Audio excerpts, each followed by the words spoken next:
दोस्तों आज हम बात करेंगे पीनियल ग्लैंड।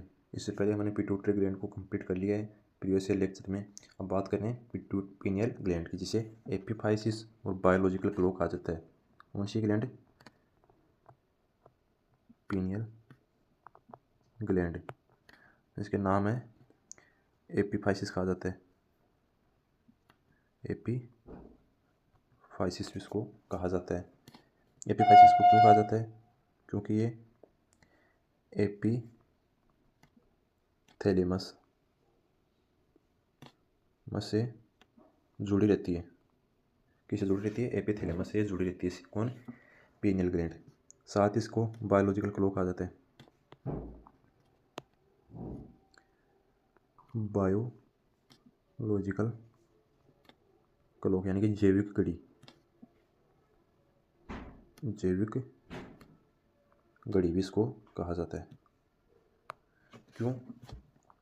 क्योंकि ये शरीर के 24 आवर यानी कि दैनिक क्रियाओं का नियमन करता है, जैसे कि सोना और जागना। 24 आवर जो दैनिक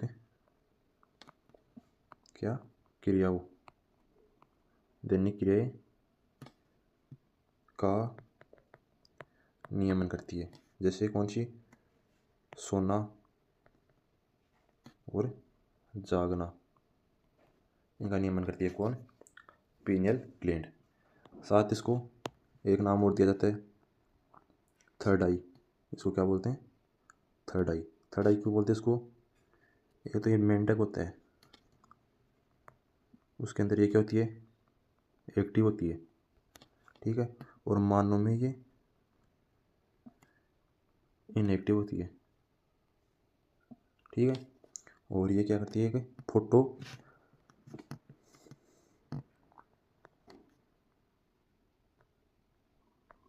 प्रकाश ग्राही संरचना यानी कि प्रकाशग्राही संरचना होती है। इसको थर्ड आई भी बोलते हैं। ये इसके नाम हो गए 3 अलग से। अब देखते हैं इसका इंट्रोडक्शन। पीनियल ग्लैंड को एपिफाइसिस भी कहा जाता है। एपिफाइसिस को क्यों कहा जाता है? क्योंकि ये एपिथैलेमस से जुड़ी रहती है। एपिथैलेमस से जुड़ी रहती है, इसलिए इसको एपिफाइसिस भी कहा जाता है। ये कैसी होती है? ये एंडोक्राइन ग्लैंड होती है। कौन सी ग्लैंड होती है? एंडोक्राइन, जो सीधे अपने स्राव को रक्त के अंदर छोड़ती है। इसमें ग्लैंड्स नहीं होती।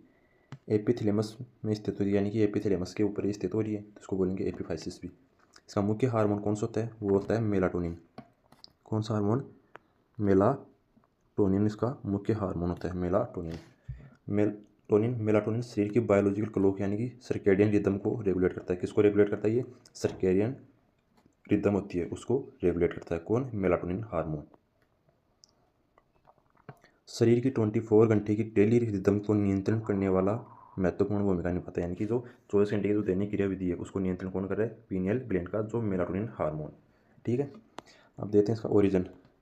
पीनियल ग्लैंड का विकास किससे हो रहा है? एक्टोडर्म से, यानी कि पीनियल ग्लैंड है उसका जो विकास हो रहा है, डेवलपमेंट हो रहा है, डेवलपमेंट वो किससे हो रहा है? एक्टोडर्म से हो रहा है, ठीक है। इसके अंदर 2 सेल्स आती है। पीनियल ग्लैंड की प्रमुख 2 सेल्स है। कौन सी? गीलियल, या इसको बोलते हैं सपोर्टिंग सेल। दूसरा नाम इसको बोलते हैं अंतराली सेल भी बोलते हैं इसको, अंतराली सेल, ठीक है। ये क्या काम करती है? सपोर्टिंग फंक्शन का काम करती है। बॉडी को सपोर्टिंग फंक्शन में काम होता है इसका, ठीक है। सेकंड सेल है पीनियलोसाइट। कौन सी? पीनियलोसाइट, जो किसका सीक्रेशन करती है? ये करती है मेलाटोनिन हार्मोन का सीक्रेशन। जो पीनियल ग्लैंड की एक सीक्रेटरी सेल है, जो हार्मोन का सीक्रेशन करती है। किसके? मेलाटोनिन हार्मोन का। मेलाटोनिन हार्मोन उसका सीक्रेशन करेगी ये। तो इसके 2 सेल होगी, एक तो सपोर्टिंग सेल्स हो गई जिसे गीलियल सेल भी कहा जाता है, दूसरी होगी पीनियलोसाइट सेल, ठीक है। अब देखते हैं जो कि मेलाटोनिन हार्मोन है उसके फंक्शन। फर्स्ट इसमें बायोलॉजिकल क्लॉक का रेगुलेशन करता है। ये शरीर में स्लीप वाक साइकिल को नियंत्रण करने के, सोने जागने की क्रिया को नियंत्रित करता है। कौन सी क्रिया को? सोना जागना नियंत्रण करता है, नियंत्रित करता है, ठीक है। सर्केडियन रिदम, नींद जागना शरीर की दैनिक जैविक गतिविधियों को रेगुलेशन में मदद करता है। कौन? Circadian rhythm. कौन? Melatonin hormone. Anti gonadotropin effect. Melatonin gonadal activity, sexual maturation को प्रभावित करता है।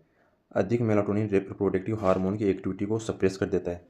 क्या क्या बोल रहा है ये हार्मोन है, ये जननांग यानी कि गोनेड है, गोनेड उनकी एक्टिविटी को क्या कर देता है, ये वृद्धि को, गोनेड की जो ग्रोथ है उसको क्या कर देता है, रोक देता है, यानी कि संदमित कर देता है, सप्रेस कर देता है, उनको संदमित कर देता है गोनेड की, इसलिए इसको बोलते हैं एंटागोनिडियल हार्मोन। ठीक है।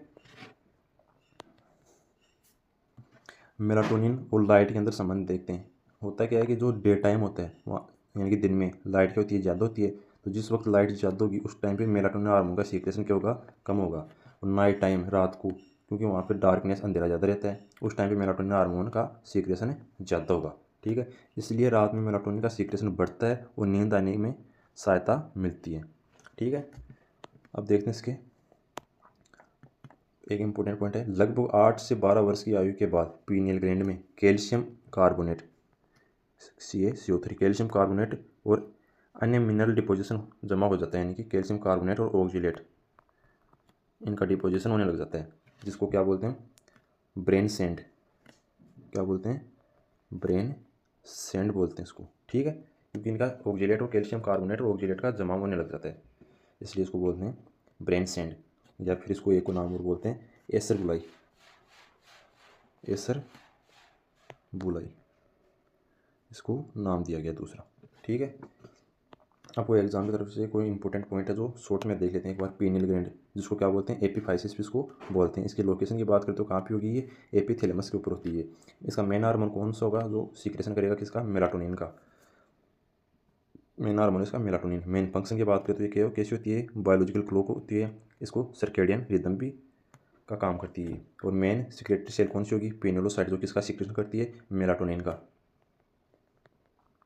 मेलाटोनिन का सीक्रेशन करेगी। सपोर्टिंग सेल जो गीलियल सेल उसको बोलते हैं।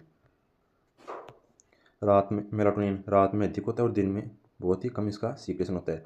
ब्रेन सेंट किसको बोलते हैं, कार्पोरा एसर निसाई, या फिर इसको एसर बुलाई भी इसको बोलते हैं, एसर बुलाई या ब्रेन सेंट भी इसको बोलते हैं, क्योंकि इसके अंदर कैल्शियम कार्बोनेट और ऑक्जेलेट का डिपोजिशन हो रहा है, ऑक्जेलेट का डिपोजिशन, इसलिए इसको ब्रेन सेंट बोलते हैं। तो ये हमारा कंप्लीट हो गया पीनियल ग्लैंड। इससे नेक्स्ट देखेंगे हम, वो है हमारा टॉपिक, इससे अगला टॉपिक हमारा थायराइड ग्लैंड, वो देखेंगे। ठीक है, थैंक यू।